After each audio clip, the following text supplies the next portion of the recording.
Black Beauty by Anna Sewell, narrated by John Rayburn. Written nearly a century and a half ago, this book was the first major animal story in children's literature, although the author had intended it for adults.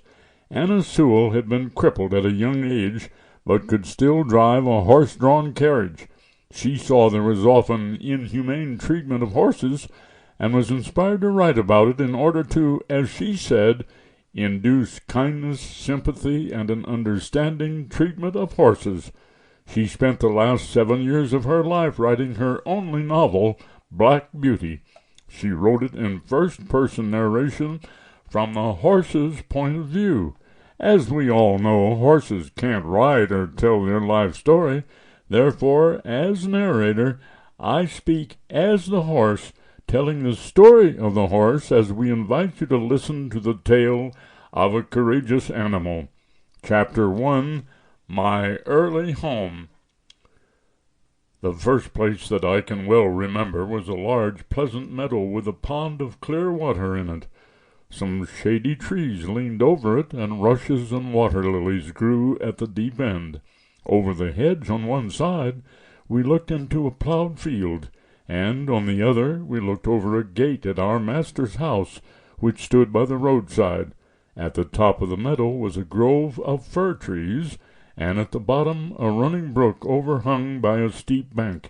When I was young, I lived upon my mother's milk, as I could not eat grass. In the daytime I ran by her side, and at night I lay down close by her. When it was hot, we used to stand by the pond in the shade of the trees, and when it was cold, we had a nice warm shed near the grove. As soon as I was old enough to eat grass, my mother used to go out to work in the daytime and come back in the evening. There were 6 young colts in the meadow besides me. They were older than I was. Some were nearly as large as grown-up horses. I used to run with them and had great fun. We used to gallop all together round and round the field as hard as we could go.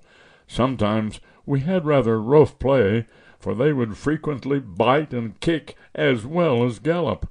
One day, when there was a good deal of kicking, my mother whinnied to me to come to her, and then she said, "I wish you to pay attention to what I'm going to say to you.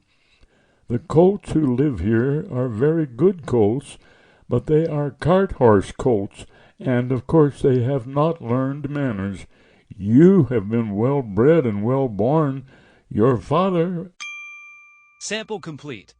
Ready to continue?